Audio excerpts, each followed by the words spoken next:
மனதில் நினைத்து இருக்கும் நிகழ்ச்சியாக இருக்கும்.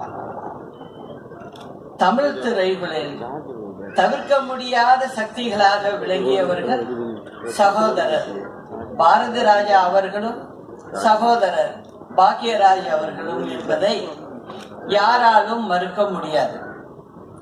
முதலில் சகோதரர் பாரதி ராஜா அவர்களின் நினைவுகளை உங்களோடு பகிர்ந்து கொள்ள ஆசைப்படுகிறேன்.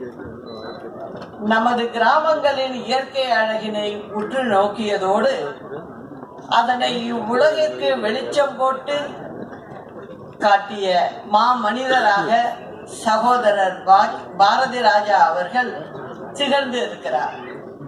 இன்றைய இளம் சமுதாயத்தினர் AI என்ற நவீன தொழில்நுட்பத்தை உலகிற்கு கொண்டு வந்ததை நாம் வியப்போடு பார்க்கிறோம்.